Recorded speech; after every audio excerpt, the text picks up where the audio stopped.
Bienvenue dans Smart Bourse, votre double dose quotidienne de marché en direct sur Bismart. Chaque jour à la mi-journée, 12h30, 13h. Et en fin d'après-midi, la grande édition pendant 1 heure à partir de 17h. Au sommaire de cette édition de la mi-journée, la lourde rechute des marchés qui a déjà commencé la semaine dernière et qui se poursuit en ce début de semaine.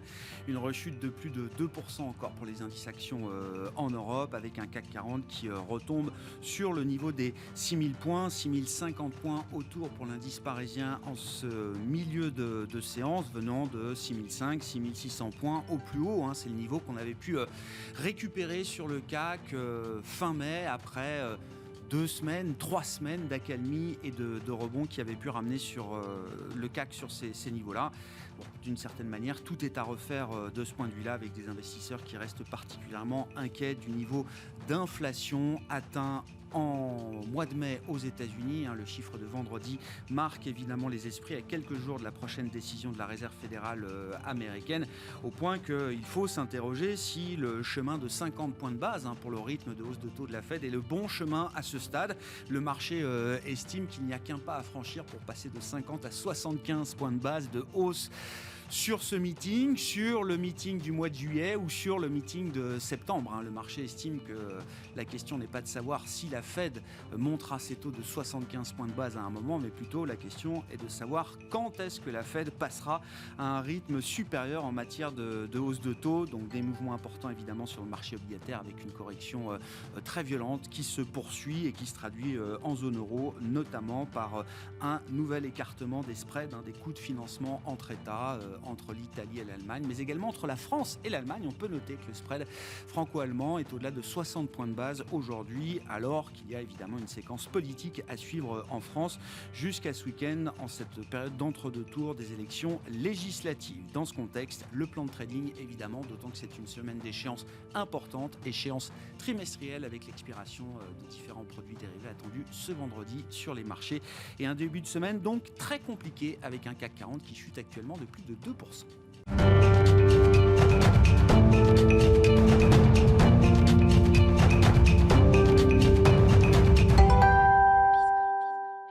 L'ambiance était lourde pour terminer la semaine, elle reste lourde pour entamer cette nouvelle semaine. Les infos clés du jour à mi-séance en Europe avec Alix Nguyen.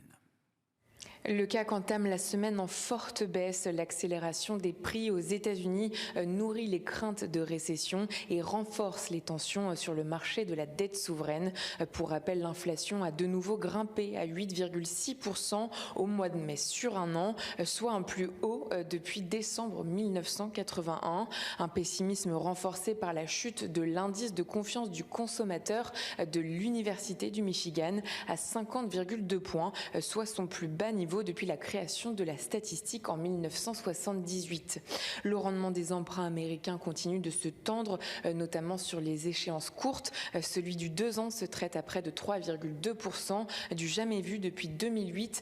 Celui de l'échéance à 5 ans dépasse les 3,3% contre 3,2% pour l'emprunt à 10 ans.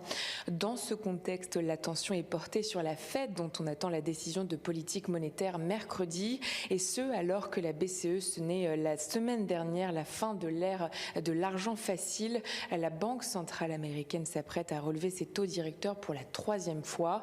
Une hausse des taux d'1 demi-point de pourcentage semble acquise. La possibilité d'un tour de vis de 75 points de base est aussi évoquée.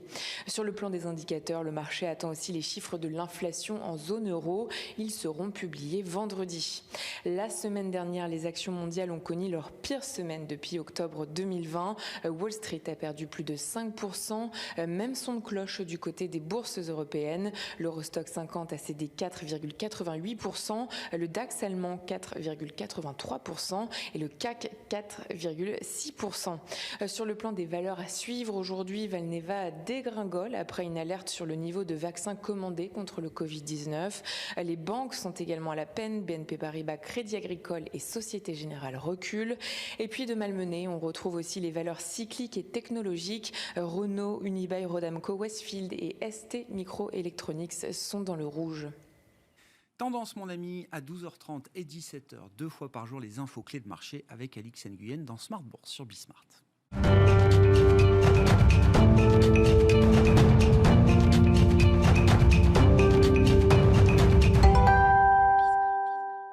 Et c'est une semaine clé pour les marchés. Nous en parlons avec les équipes de Bourse Direct. Avec nous chaque lundi en plateau pour le plan de trading, Romain Daubry, membre de la cellule Info d'Experts de Bourse Direct. Bonjour Romain. Bonjour Grégoire. Bienvenue. Oui, effectivement, semaine clé. Donc bon, déjà, la baisse des dernières séances a ramené les indices dans le bas de leur fourchette de fluctuation. Semaine clé parce que c'est une échéance trimestrielle. Et c'est une semaine où la Réserve fédérale américaine va continuer de monter ses taux et peut-être même plus encore que ce que le marché anticipe si on prend en compte le dernier chiffre d'inflation aux États-Unis qui a été publié ce vendredi. Donc, effectivement, une semaine importante, Romain. Oui, c'est ça. Avec les ventes au détail aussi mercredi après-midi Oui. pour la cerise sur le gâteau. On n'espère pas en tout cas. Oui, c'est compliqué. C'est des marchés qui sont sous pression. Des répliques baissières, on les attendait, mais on avait ce mouvement de rebond qui s'était mis en place, une dizaine de pourcents sur le S&P notamment, et qui s'est nettement invalidé. La semaine dernière, un retournement qui est assez brutal. Et on gomme en une semaine, 4 semaines d'efforts de hausse. C'est jamais très bon signe, évidemment. Surtout que les volumes se sont un peu étoffés vendredi soir. Reste que, alors tout ça est un peu décousu à plein de points de vue, notamment pour la lecture de la position verte sur les marchés dérivés, puisque on avait une relative neutralité, pas de pression baissière jusqu'à mercredi, et puis mercredi, avant la réunion de la Banque Centrale Européenne, là, 15 000 contrats futurs sont ouverts. On pouvait se demander si c'était de la protection, de la prudence avant la réunion, et en tout cas, c'est une prise de position nette par les vendeurs, une fois encore, contre 6 500 points sur le futur CAC 40, et donc une pression baissière qui était à leur avantage sur les niveaux actuels. Par ailleurs, on arrive en revanche sur un niveau important de couverture, notamment donc sur le CAC 40, au-delà de 6 000 points. Donc la zone 6 000, 6 200 était un peu creuse en vente. Ouais. On l'a vu, on est passé rapidement. Ah oui, on est dedans là, oui.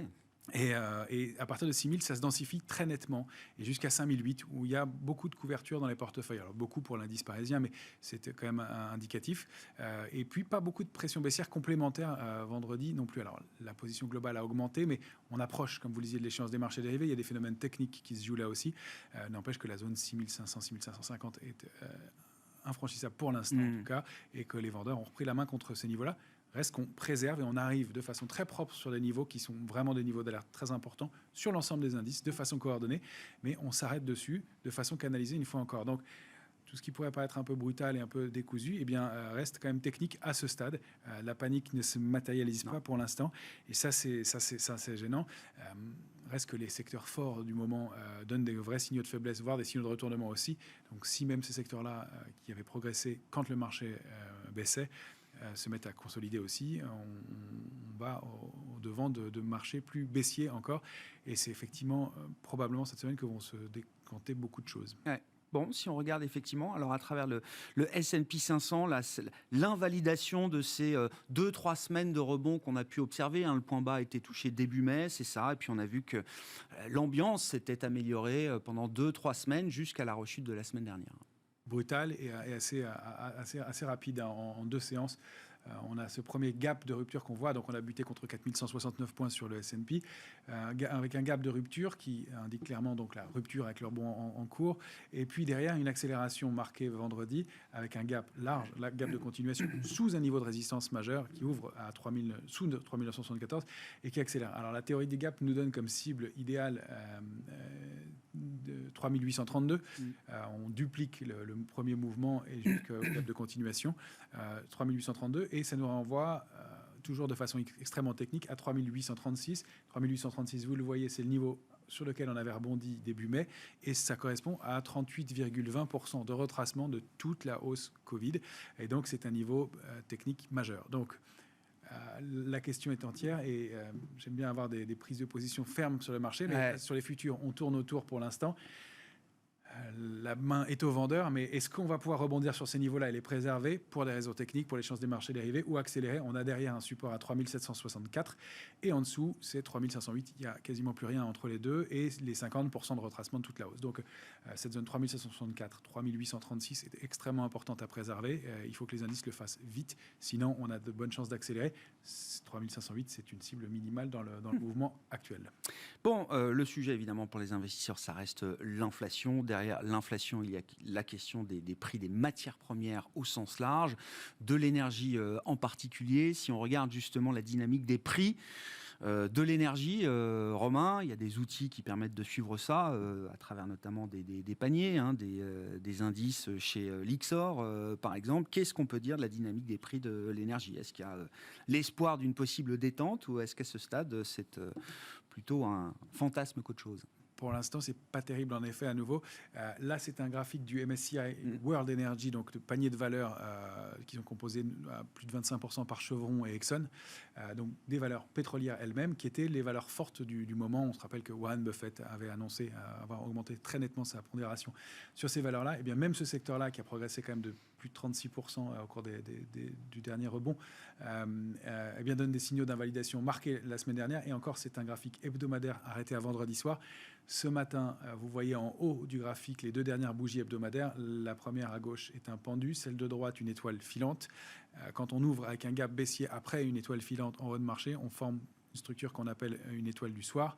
Il faut que la semaine se termine au-dessus de ces niveaux pour invalider cette étoile du soir. Donc, figure de retournement baissière connu des artistes. D'accord. En haut de canal et proche de cible majeure. Même le secteur le plus fort du moment donne des signaux. Est en train de s'épuiser peut-être. Voilà, exactement. Ouais. Exxon qui marquait un nouveau plus haut historique la semaine dernière à $105. En effet. Donc, on aurait pu choisir l'indice panier de valeur CRB, mais j'ai choisi cet actif-là composé d'actions, mais la structure est quasiment la même. Le CRB est un peu plus haut, un tout petit peu plus fort. Il y a moins de signaux d'invalidation de l'immédiat, mais même sur le pétrole, ça se calme, ça se tasse un peu ce matin. Ouais, sur les valeurs pétrolières, effectivement, attention, peut-être que beaucoup a déjà été intégré.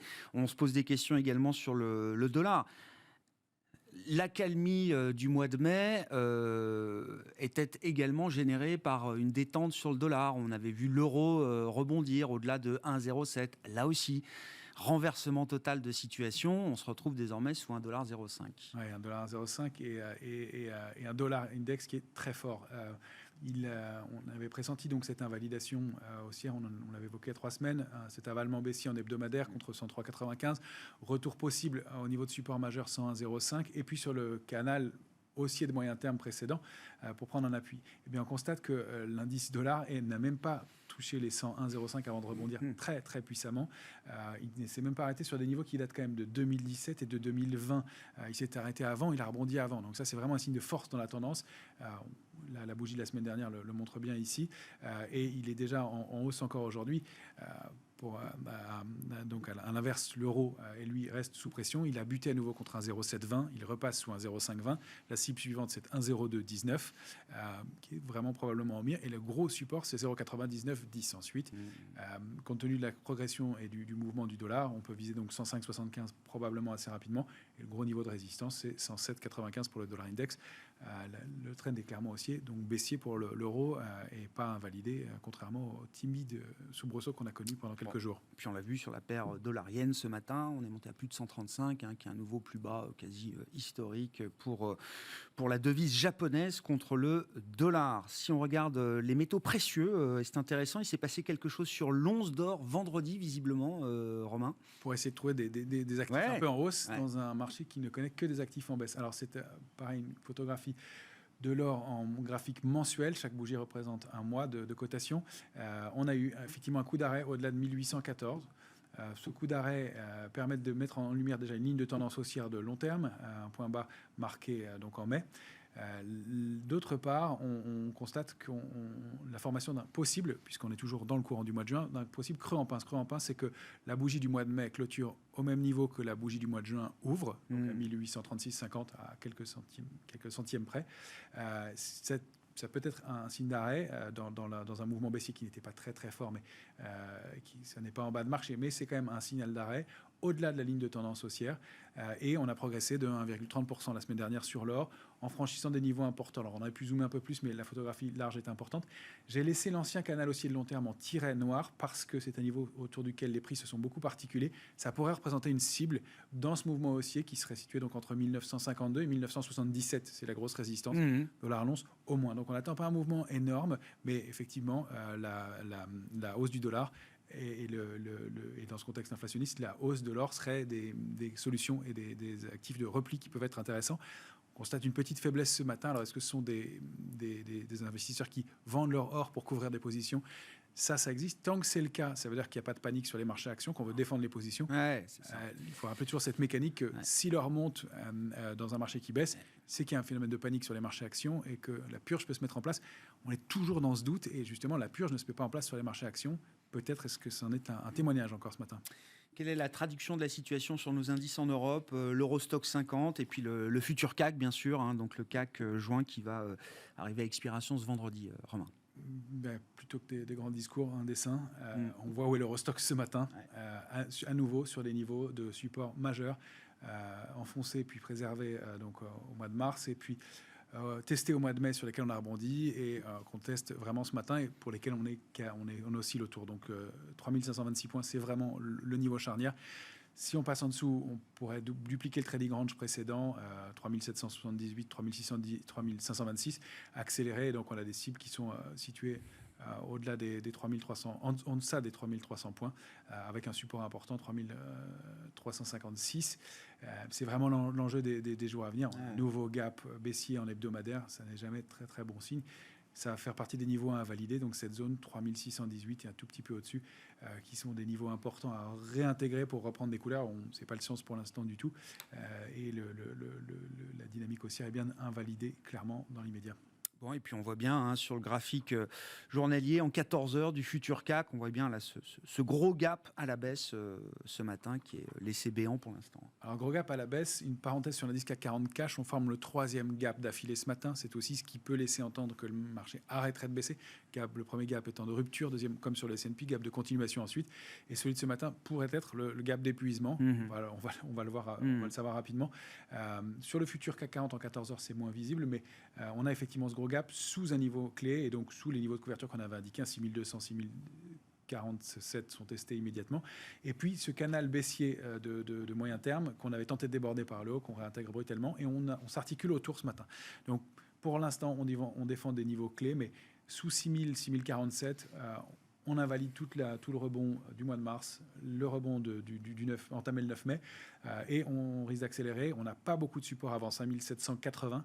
La cible suivante, c'est 5528. Et pour les plus pessimistes, si on duplique la structure dans laquelle on se trouve, je ne l'ai pas mise ici, mais ce serait trop long graphiquement, on a même des cibles qui nous amènent un peu au-delà de 5300 points.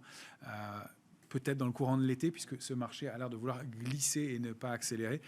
Mais il ne faut pas être patient avec ce marché qui, pour l'instant, est couvert sur ces zones-là, mais pourrait donner des signaux de baisse plus marqués par la suite. Conclusion, c'est quoi la bonne stratégie à avoir là, dans ce marché compliqué, dans ce marché baissier, dans ce marché plein de faux signaux, de contre-pieds? Alors du cash toujours, ça c'est la première des choses, même si le cash coûte cher en ce moment, il coûte moins cher que des mauvais signaux. De l'or, probablement, même si, encore une fois, on n'attend pas des accélérations haussières très marquées. Et quelques secteurs forts, si on veut les conserver, ils sont forts, ils baissent quand même tous, mais il y a les télécoms, toujours, reste le secteur fort depuis quelques temps. La chimie est secteur fort du moment. Il se passe des choses du côté de l'alimentation, donc on peut surveiller ce secteur-là aussi. L'automobile reste secteur fort malgré le contre-pied.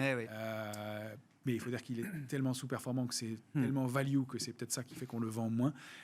Et puis, si on est plus agressif, le Japon surperforme et la Chine aussi. On a mis un tout petit doigt dans le marché chinois. Ça reste très compliqué à investir, il faut le rappeler. Les changements de politique en Chine sont très brutaux et ce fait qu'il ne faut pas y mettre une partie de son capital significative. Donc la patience pour l'instant, le stock picking, pourquoi pas, mais il faut trouver les bons titres et en ce moment, je vous avoue que ce n'est pas évident. Bon. Sur la Chine, ça fait partie des nouvelles un peu inquiétantes du matin. Il y a une pression sanitaire toujours très forte sur des villes comme Shanghai et Beijing. On n'est pas sorti totalement du problème sanitaire en Chine, c'est le moins qu'on puisse dire. Merci beaucoup Romain. Romain Debré avec nous donc chaque lundi pour le plan de trading et ce vendredi en plateau 17h avec les autres sorciers de Smart Bourse pour l'échéance trimestrielle des marchés dérivés.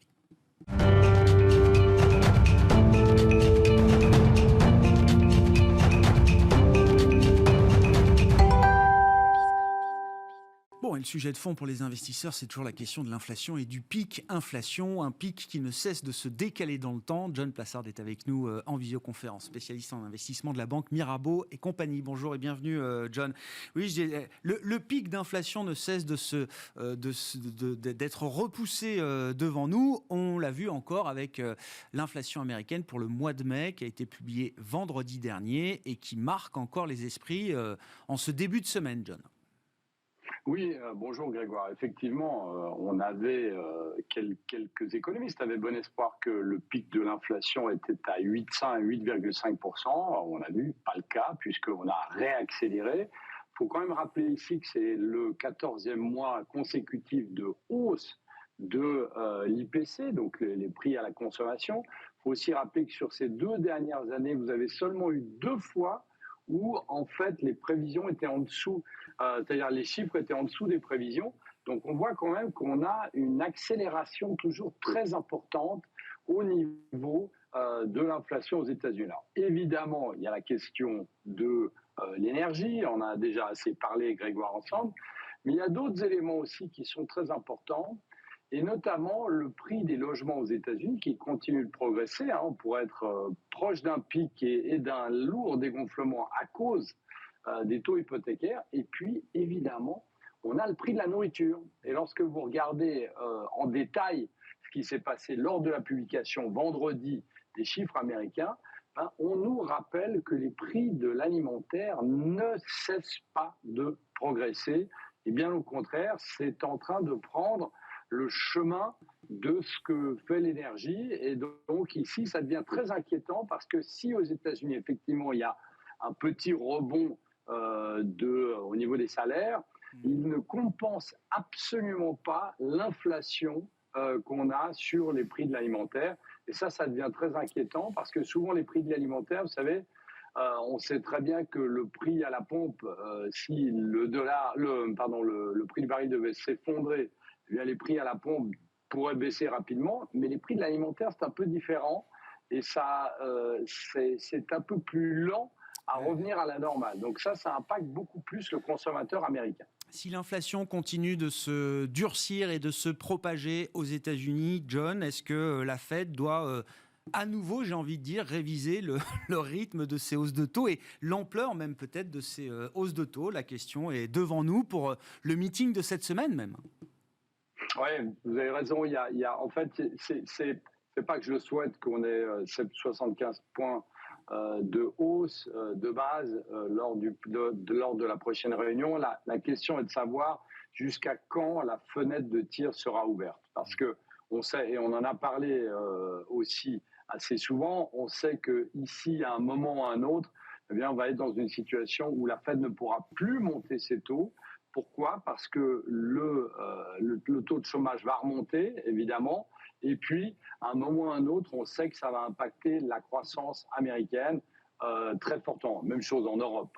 Et ici, il faut aussi rappeler une chose, c'est qu'on l'a vu vendredi toujours lors de la publication de statistiques, et notamment sur la confiance de l'Université du Michigan, on a vu qu'on était au plus bas historique. Donc ici, potentiellement, si la dégradation des statistiques économiques se poursuit, à un moment ou à un autre, ils ne pourront plus monter les taux. Alors la question, c'est vraiment de savoir, pour préparer la prochaine crise, est-ce qu'il ne faut pas les remonter le plus rapidement possible, et donc, pourquoi pas 75 points de base. Alors moi, je parie toujours sur 50 points de base, mais effectivement, on a de plus en plus de grandes banques qui parient sur une accélération pour, après, potentiellement avoir une pause en septembre et regarder ce qui se passe. Donc, la réunion de mercredi va être très intéressante. Pourquoi ? Parce que Jérôme Powell a dit qu'il allait monter de 50 points de base, et s'il devait faire 75 points de base, on va voir une réaction très forte. Alors, ou à la hausse,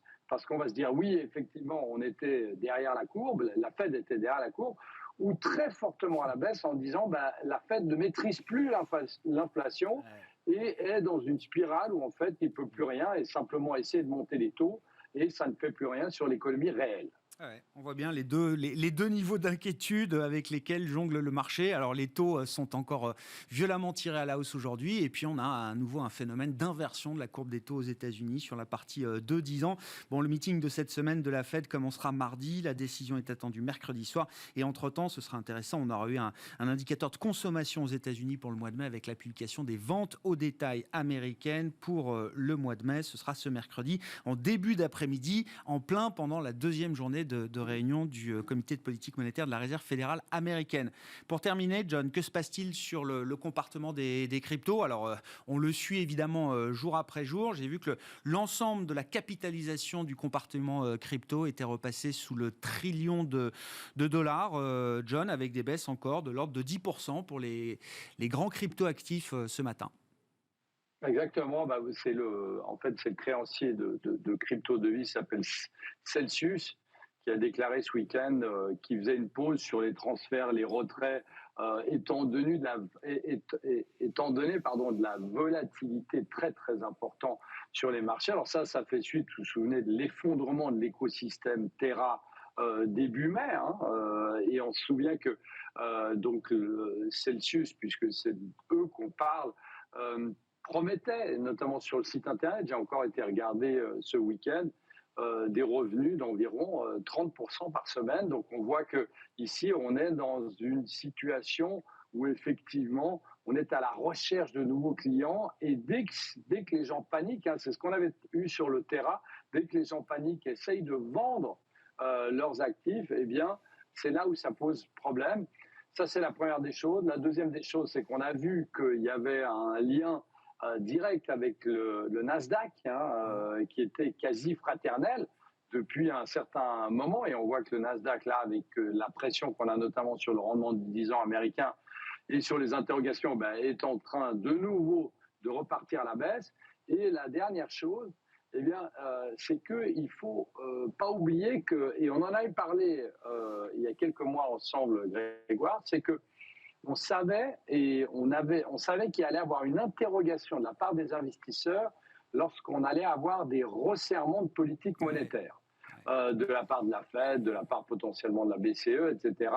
Et que tous les actifs considérés comme risqués, donc en l'occurrence font partie toutes ces crypto-devises, allaient être mis sous pression parce que les investisseurs sortaient de ce type de valeurs pour ou aller sur certaines actions ou sortir et être cash pour regarder, je dirais, que cette normalisation monétaire de loin avant de revenir sur le marché. Et puis on est exactement ici, et il faut rappeler que l'Ethereum a perdu plus de 20% depuis vendredi. C'est énorme. Pour le Bitcoin, je crois qu'on est à 14 ou à 15%, mais on a vraiment ici des sacrées gamelles, si on peut dire ça comme ça, sur les crypto-devises.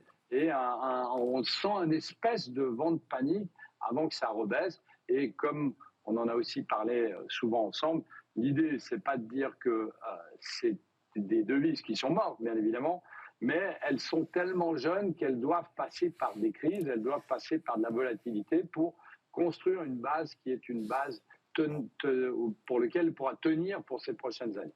La purge est générale sur les marchés en ce moment, des classes d'actifs les plus spéculatives, type crypto, jusqu'aux classes d'actifs jugées sans risque. Le marché obligataire est encore aujourd'hui sur une séance de correction importante. Merci beaucoup à John Plassard qui est avec nous en visioconférence. Depuis la Suisse, spécialiste en investissement de la banque Mirabeau. Voilà pour cette édition Smart Bourse de la mi-journée. On se retrouve à 17h en direct pour une nouvelle heure sur Bismart.